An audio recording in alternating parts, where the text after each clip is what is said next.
C'est l'une des techniques de violon les plus négligées, les pizzicati.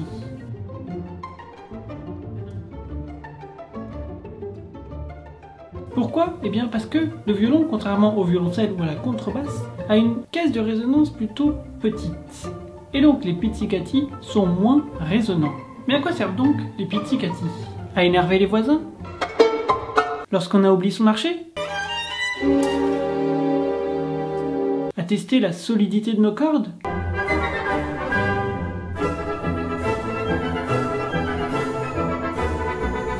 Eh ben rien de tout ça. Le pizzicati, simplement, ça sert à rajouter un côté plus percussif au violon. Pizzicati, ça veut dire pincer en italien. Parfois, ils sont joués avec délicatesse, mais parfois, c'est tout l'inverse, et ça donne un tout autre effet.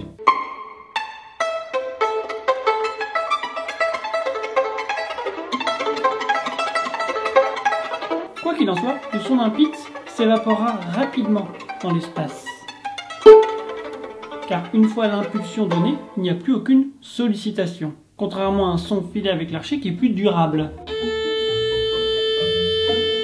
Et qu'on peut soutenir autant qu'on le souhaite. Après, il s'agit d'avoir des changements d'archet aussi inaudibles que possible, mais c'est le sujet d'une autre vidéo. Mais comment créer un pizz plus durable et moins dur?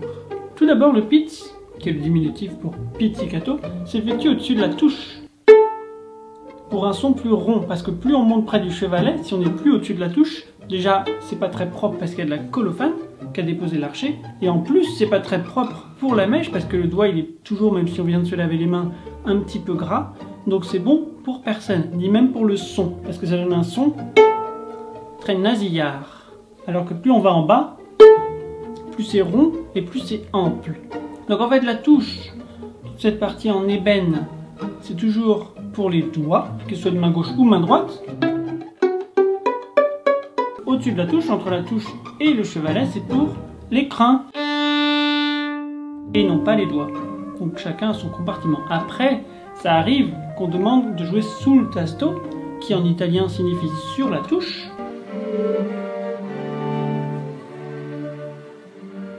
Et c'est quand même assez rare, c'est surtout en orchestre qu'on demande ça. Décidément, il vaut mieux comprendre un peu l'italien pour lire les partitions. Maintenant, il faut distinguer deux types de pizzicati.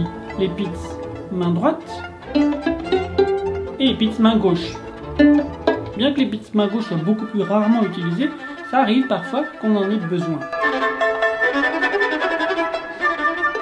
Et on obtient parfois des passages limite injouables.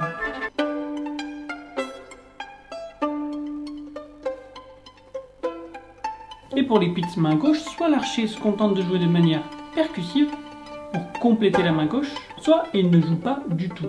Ce qui est encore plus délicat pour le violoniste. Et limite sadique de la part du compositeur. Mais revenons au pizz le plus courant, celui de la main droite. Alors certains professeurs suggèrent de travailler la main gauche seulement avec des pizz,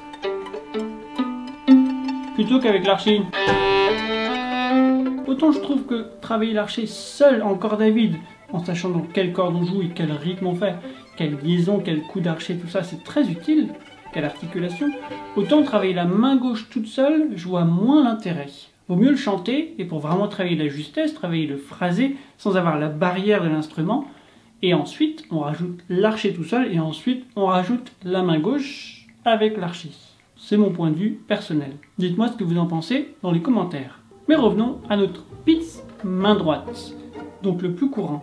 Et dans ce pizz là, je vous conseille vraiment, si vous faites une seule note à la fois, comme on vient de voir, d'avoir le pouce qui repose sur le coin de la touche, pour avoir une espèce de support, parce que c'est moins pratique en l'air, c'est moins précis. Alors sauf si on fait des accords, même si on fait rapidement,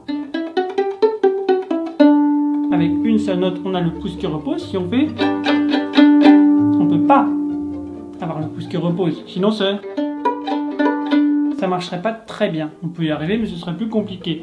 Donc, je vous conseille d'avoir le pouce qui repose. Et d'ailleurs, vous constatez que mon archet, d'un coup, il est dans ma main et non plus tenu. Donc, quand on fait un pizz, quand on fait plusieurs pizzicati, on a l'archet comme ça, dans la main, au niveau de la paume. Sauf si on fait une seule note. On va pas faire... On n'a pas le temps. Sauf si après, on va en faire plein. Plusieurs, mais si on n'en fait qu'un seul, même si c'est qu'une note, ça vaut pas le coup de mettre l'archet dans la main. On la garde comme ça. Si on va rapidement, on n'a pas le temps. Et pour les accords, c'est comme on veut.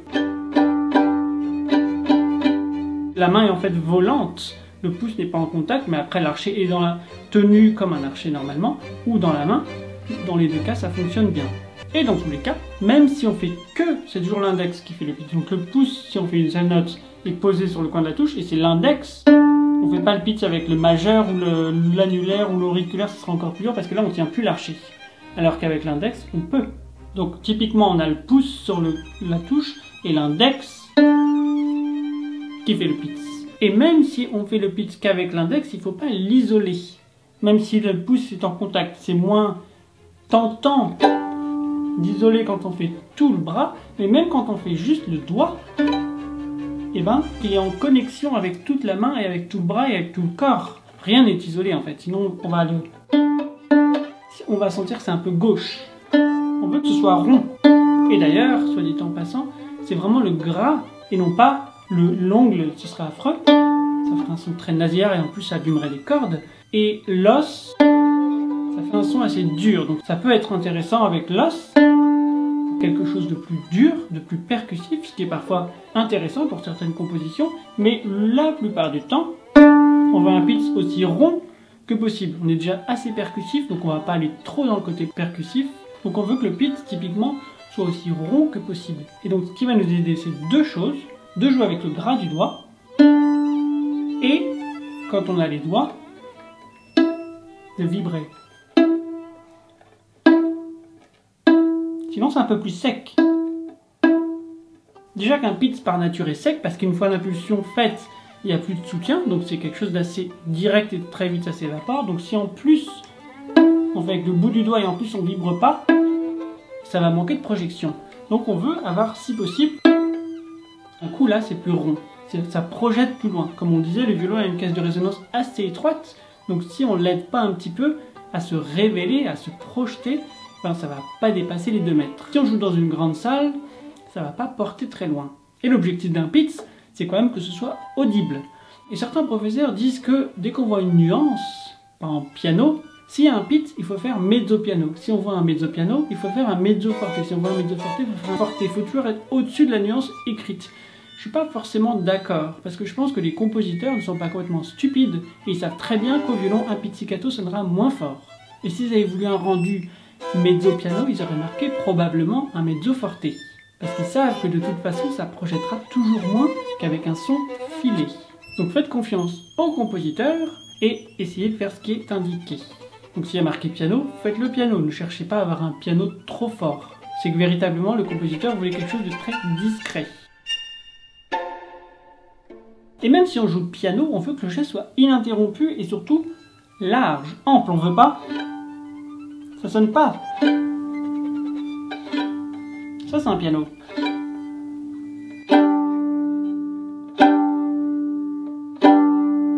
On peut faire toutes les nuances, mais quoi qu'il en soit, c'est jamais petit. Parce que sinon, ça va pas dépasser les 1 mètre ou 2. Donc on veut toujours quelque chose d'ininterrompu. Comme pour l'archer, on veut pas faire... C'est pas beau. On veut... Même quand on joue pas, ça continue à tourner. C'est quelque chose de circulaire, le geste. Pareil pour le pizzicati, c'est pas quelque chose d'arrêté. On n'arrête jamais.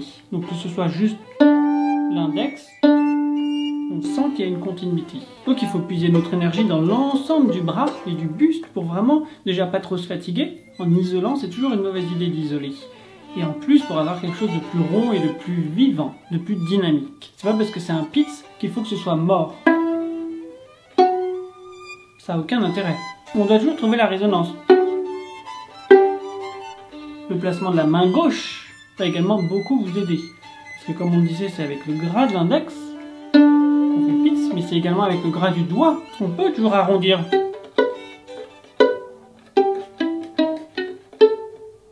Même avec le 4e doigt.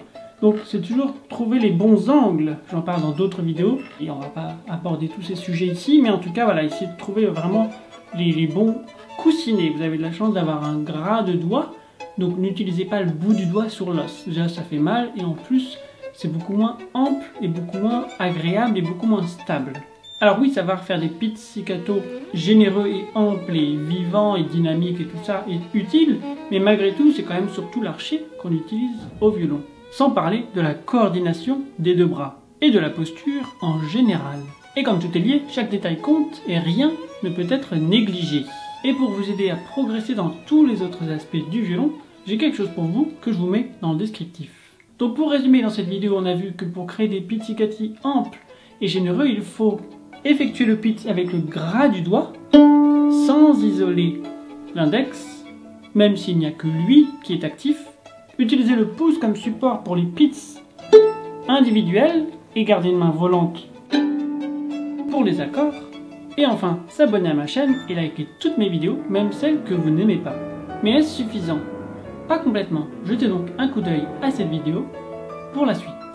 Bonne mise en pratique et à mercredi dans votre boîte mail.